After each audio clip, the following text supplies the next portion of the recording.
Hello viewers, আসসালামু আলাইকুম। যাদের ল্যাপটপের ব্যাটারি ব্যাকআপ চলে গেছে এবং যারা চিন্তা ভাবনা করতেছেন ল্যাপটপের ব্যাটারিটা রিপ্লেসমেন্ট করবেন, কিন্তু আপনি বুঝতে পারতেছেন না অরিজিনাল ও কফি ব্যাটারির মধ্যে পার্থক্যটা কি, অরিজিনাল ব্যাটারির প্রাইস কত আর কফি ব্যাটারি হলে কফি ব্যাটারির প্রাইসটা কত। এর ভিডিওটা সম্পূর্ণ দেখলে আপনার মনের মধ্যে যে জিজ্ঞাসা রয়েছে সেই জিজ্ঞাসার আপনি উত্তরগুলো পেয়ে যাবেন। এখানে আমার হাতে দেখতে পাচ্ছেন, এখানে একটি এলপি ল্যাপ পাওয়ার ব্যাটারি। বাজারে যেই কফি ব্যাটারিগুলো রয়েছে সেগুলোর মধ্যে এটা হচ্ছে অন্যতম একটি ভালো একটি চমৎকার ব্যাকআপ দেয় এইরকম একটি ব্যাটারি। এটা কফি ব্যাটারি হলেও এলপি ল্যাপ পাওয়ার ব্যাটারিটা অনেক চমৎকার ব্যাকআপ দিচ্ছে। দেখাবো এখানে এটা আমি করলাম, খুলে দেখতে পাচ্ছেন এখানে একটি মেনু দেওয়া আছে, চার্জেবল ল্যাপটপ ব্যাটারি প্যাক। এটা হচ্ছে একটা ম্যানুয়াল।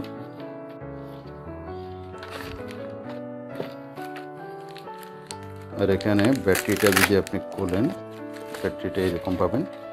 এই যে কফি ব্যাটারিটা এখানে দেখতে পাচ্ছেন, এইখানে লেখা থাকবে এলপি ল্যাপ পাওয়ার ব্যাটারি, এই কথাটি লেখা থাকবে। অরিজিনাল ব্যাটারির গায়ে এখানে ভালো করে খেয়াল করলে দেখতে পাবেন এলপি ল্যাপ পাওয়ার ব্যাটারি লেখা আছে। আর অরিজিনাল যে ব্যাটারিটা থাকবে সেটা আপনার এইচপি লেখা থাকতে পারে, ডেল, আসুস, এই ধরনের লেনোভা, এই কথাগুলো লেখা থাকবে। অর্থাৎ অরিজিনাল ব্যাটারি যেটা থাকবে সেটাতে ব্র্যান্ডের নামটা লেখা থাকবে। এছাড়া আপনি এলপি ল্যাপ পাওয়ার ব্যাটারির মতো বাজারে আরও ইউনিকো, ট্রাস্টমি এই ধরনের অনেকগুলো ব্যাটারি পেয়ে যেতে পারেন।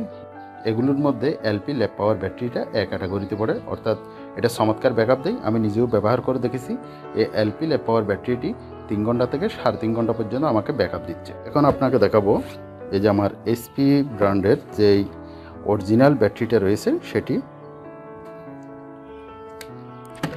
এই যে আমি এই ব্যাটারিটা ওপেন করলাম, এখানে দেখতে পাবেন এইচপি, এই যে দেখতে পাচ্ছেন এইচপি লিখে আছে। অরিজিনাল যে ব্যাটারিটা থাকবে সেটাতে এইচপি লেখা থাকবে। এটার এমএএইচ হচ্ছে 2800। এটা 2800 হলেও কোনো ল্যাপটপে প্রায় 5000 পর্যন্ত এমএএইচ থাকে। এটার জন্য অ্যাডজাস্টেবল সেই পাওয়ারটি এখানে দেওয়া হয়েছে। নতুন যখন আমি ল্যাপটপটা নিয়েছিলাম তখন এটা 4 ঘন্টা থেকে 5 ঘন্টা পর্যন্ত ব্যাকআপ দিয়েছিল। এলপি কপিটাতে হচ্ছে 38 ওয়াট আর অরিজিনালটাতে 41 ওয়াট, মাত্র 3 ওয়াট ব্যবধান। আর এমএএইচের ক্ষেত্রে এখানে অরিজিনালটাতে দেখতে পাচ্ছেন 2800 আর এটাতে দেখতে পাচ্ছেন 2600। তাহলে এখানে দেখা যাচ্ছে 200 এমএএইচ ব্যবধান। তাহলে এটা তেমন একটা পার্থক্য না। এখানে এই যে এলপি ল্যাপ পাওয়ার ব্যাটারিটা রয়েছে এটা আমি ইউজ করে দেখেছি। এই ব্যাটারিটা ব্যাকআপ 3 ঘন্টা থেকে 3.5 ঘন্টা মতো ব্যাকআপ দিচ্ছে। এটা একটা চমৎকার ব্যাকআপ। এখন বলবো এটার প্রাইসটা কত। এখানে দেখতে পাচ্ছেন ডেটও দেওয়া আছে 16/10/22। এটা 1300 টাকা দিয়ে আমি ক্রয় করেছি। আপনি 1200 থেকে 1500 টাকার মধ্যেই এলপি ল্যাপ পাওয়ার ব্যাটারিটা পেয়ে যেতে পারেন। আপনি দরদাম করে নেবেন, তাহলে আপনি আরও 100 টাকা কমও পাইতে পারেন। আপনি অরিজিনাল ব্যাটারি নিলে একটু দামটা বেশি হবে, হয়তো 2200 থেকে 3000-এর মধ্যে হইতে পারে এই অরিজিনাল ব্যাটারির প্রাইসটা। আপনি তাহলে বুঝতে পারলেন, আপনি যদি কফি ব্যাটারি ক্রয় করতে চান তাহলে সেই ক্ষেত্রে আপনি এলপি ল্যাপ পাওয়ার ব্যাটারিটাকে চুজ করতে পারেন। ইউনিকো, ট্রাস্টমি এই ব্যাটারিগুলো বি ক্যাটাগরিতে পড়ে। এগুলো থেকে হয়তো আপনি ব্যাটারি ব্যাকআপটা একটু কম পাইতে পারেন। এলপি ল্যাপ পাওয়ার ব্যাটারিটা নিলে আপনি চমৎকার ব্যাকআপ পাবেন, অর্থাৎ 3 ঘন্টা থেকে 3.5 ঘন্টার মতো আপনি ব্যাকআপ পেয়ে যাচ্ছেন।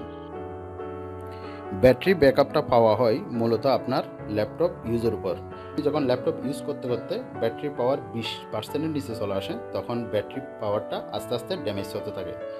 যদি আপনি 30%-এর উপরে রাখেন, অর্থাৎ 100 থেকে 30% এর মধ্যে যদি আপনি ব্যবহার করেন তাহলে আপনার ল্যাপটপের ব্যাটারি ব্যাকআপটা আপনি চমৎকার পাবেন। এটা 2-3 বছর 5 বছরও আপনি ইউজ করতে পারবেন। ভিউয়ার্স, এই ছিল আজকের ভিডিওটি ভালো লাগলে ভিডিওতে একটি লাইক দিবেন। আর যদি আপনি আমাদের চ্যানেলের নতুন দর্শক হয়ে থাকেন তাহলে আপনাকে আমাদের চ্যানেলটা সাবস্ক্রাইব করে রাখার জন্য অনুরোধ করা যাচ্ছে।